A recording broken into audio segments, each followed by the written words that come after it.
நாமம் மகிமைப்படுவதாக. இதனால இந்த காலங்களிலே கர்த்தர் நம்மை அவர்கள் பலப்படுத்தும்படியே நமக்கு தெரிகிற வார்த்தை ஏசாயா தீர்க்கதரிசன புஸ்தகம் அதனுடைய 51வது அதிகாரம் அதனுடைய 16வது வசனம். நான் வானத்தை நிலைப்படுத்தி பூமியை அஸ்திவாரப்படுத்தி சீயோனை நோக்கி நீ என் ஜனம் என்று சொல்வதற்காக நான் என் வார்த்தையை உன் வாயிலே அருளி என் கரத்தின் நிழலினால் உன்னை மறைக்கிறேன். கர்த்தருடைய பரிசுத்த நாமம் மகிமைப்படுவதாக. இந்த வசனத்தை கொண்டுதான் தேவ தேவசனங்களாகி நம்மை ஏற்று அவர்கள் பலப்படுத்துகிறார். இந்த வசனம் ஒரு பிரதானமான காரியத்தை இதே பிள்ளைகளாகி நமக்கு கற்றுத் தருகிறது. மேலும் நமக்கு வைத்திருக்கிற ஆசீர்வாதம் எவ்வளவு மேன்மை உள்ளது தெரியுமா? இந்த வசனத்தில் ஆண்டவர் இதை தெளிவாக சொல்கிறார். நீ என் ஜனம் என்று சொல்வதற்காக நான் என் வார்த்தையை உன் வாயிலை அருளி என் கரத்தின் நிழலினால் உன்னை மறைக்கிறேன். அப்படி நம்மை பார்த்து சொல்லுகிறவர் வானத்தை நிலைப்படுத்தி பூமியை அஸ்திபாரப்படுத்தின கர்த்தர். இந்த வசனம் அதைதான் சொல்லுது. அவ்வளவு பெரிய தேவன், வானத்தை நிலைப்படுத்தினவர், பூமியை அஸ்திபாரப்படுத்தினவர் நம்மை பார்த்து சொல்லுகிறார் நம்மை அவருடைய ஜனம் என்று. அது மாத்திரமல்ல, அவ்வளவு பெரிய சர்வவல்லமையுள்ள தேவனுடைய ஜனமாக தேவன் நம்மை தெரிந்து கொண்டதை மற்றவர்கள் அறிந்து கொள்ளும்படியால் நம்முடைய தேவன் செய்கிறது தெரியுமா? அவர் தம்முடைய வார்த்தையை நம்முடைய வாயிலே அருளுகிறார். அவருடைய வார்த்தையை எதிர்பாரில்லை. அவர் சொல்லாமல் அவர் கட்டளையிட நிற்கும். அவ்வளவு பெரிய மேலான சர்வ வல்லமையுள்ள தேவனுடைய வார்த்தையை அவர் நம்முடைய வாயிலே அருளுகிறார். தேவனையாக்கி நாம் விசேஷித்தவர்கள். அவர் தம்முடைய வார்த்தையை நம்முடைய வாயிலே அருளி நம்முடைய கரத்தின் நிழலினால் நம்மை மறைக்கிறார், நம்மை பாதுகாக்கிறார், நம்மை பலப்படுத்துகிறார். அவருடைய வார்த்தையினால் அவருடைய கரத்தின் நிழலில் நம்மை மறைத்து நம்மை பாதுகாக்கிறார். இவ்வளவு மேலான ஆசீர்வாதத்தை தேவன் நமக்கென அவர் தந்திருக்கிறார்.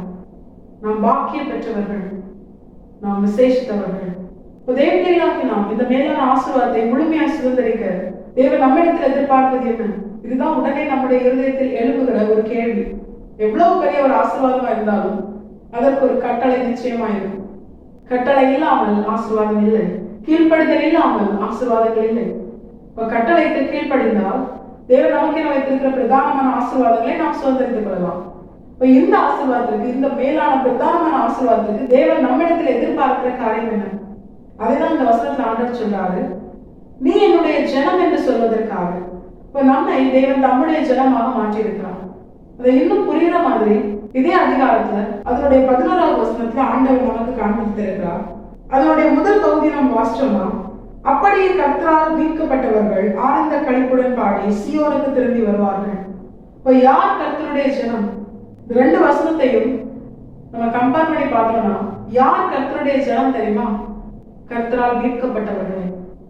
தேவனையாகி நாம் நமக்கு நம்முடைய தேவன் தந்த ரட்சிப்பை விலையேற பெற்றதால் பார்க்க வேண்டும் என்றுதான் கர்த்தர் இந்த நாளிலே நம்மோடு கூட பேசிக் கொண்டிருக்கிறார்.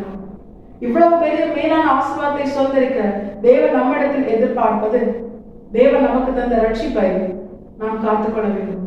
தேவனால் மீட்கப்பட்டதை நாம் காத்துக்கொள்ள வேண்டும். சிம்பிளா சொல்லணும்னா, இந்த ஆசீர்வாதத்தை சுதந்திரிக்க மீண்டும் மீண்டும் நாம் பாவம் செய்யக்கூடாது. நம்மை நம்முடைய தேவன் பாவத்திலிருந்து மீட்டு விட்டார், ரட்சித்து விட்டார். உலகத்திலிருந்து, மாம்சத்திலிருந்து, பிசாசின் கிரியைகளிலிருந்தும், உலக கிரியைகளிலிருந்தும், உலக காரியங்களிலிருந்தும், மனமும் மாமிசம் விரும்புகிற அப்படிப்பட்ட பொல்லாத காரியத்திலிருந்தும் நம்முடைய தேவன் பரிசுத்தமுள்ள தேவன். அவரை போல நாமும் அவருக்கேற்ற பரிசுத்தத்திலே மாற விலையேற பெற்ற ரட்சிப்பை நமக்கு தர நம்முடைய சொந்த குமாரன் என்று பாராமல் அவரே நமக்காக தந்தார்.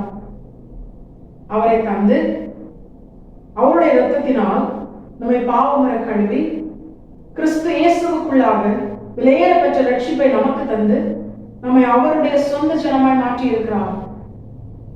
இவ்வளவு பெரிய ஒரு அனுபவம். நாம் மீட்கப்பட்டிருக்கிறோம், நாம் ரட்சிக்கப்பட்டிருக்கிறோம், நாம் வேறு பிரிக்கப்பட்டிருக்கிறோம். நாம் கர்த்தரால் மீட்கப்பட்ட கர்த்தருடைய ஜனம். அப்படிப்பட்ட ஒரு ரட்சிக்கப்பட்ட தேவ பிள்ளையின் வாழ்க்கையில தான் இந்த ஆசீர்வாதம், அவருடைய வார்த்தை நம்முடைய வாயில் இருக்கும். அதிகாரம் பெற்ற தேவ பிள்ளைகளாய் நம்மை மாற்றி இருக்கிறார். அவருடைய கரத்தின் நிழல் நம்மை மறைத்து பாதுகாக்கும். எந்த தீங்கும் நம்மை சேதப்படுத்தாது, எந்த காரியமும் நம்மை நெருங்காது. இவ்வளவு பெரிய ஆசீர்வாதத்தை தேவன் நமக்கென சுதந்திரமாய் தந்திருக்கிறார். நாம் விசேஷித்தவர்கள். இப்ப தேவ பிள்ளைகளாகி நாம் மீட்கப்பட்டவர்களாய் தொடர வேண்டுமானால் இந்த வசனம் தெளிவாய் சொல்கிறது, கர்த்தரால் மீட்கப்பட்டவர்கள் ஆனந்த களிப்புடன் பாடி சீயோனுக்கு வருவார்கள். சீயோன் என்பதை காண்பிக்கிறது, தேவ சமூகத்தை காண்பிக்கிறது. தேவ சமூகத்துல தேவனோடு கூட தனித்திருக்கிற ஒரு தேவ பிள்ளையால் தான் ரட்சிக்கப்பட்ட அந்த அனுபவத்தை காத்துக்கொள்ள முடியும். ஏன்னா வசனம் சொல்கிறது, முடிவு பரியந்தம் நிலை இருக்கிறவனே ரட்சிக்கப்படுவான். ரட்சிப்பு என்பது ஒரு நாள் அனுபவம் அல்ல. ஒவ்வொரு நாளும் இந்த உலகத்திலிருந்தும் மாம்சத்திலிருந்தும் பிசாசிலிருந்தும் மாம்சம் விரும்புகிற காரியத்திலிருந்தும் நாம் மீட்கப்பட்டுக் கொண்டே இருக்கணும். நாம் விழுந்து போய்விடக்கூடாது. அப்படி ஒவ்வொரு நாளும் தேவனால் தரப்பட்ட விலையேறப்பட்ட ரட்சிப்பின் வஸ்திரம் கரைப்படியாதபடிக்கு தன்னை காத்துக் கொள்கிறவன், நிலை நிற்கிறவன், அவனால் மட்டுமே தேவனால் தரப்படுகிற அந்த நித்திய ரட்சிப்பாகிய பரலோக ராஜ்யத்தை சுதந்திரிக்க முடியும்.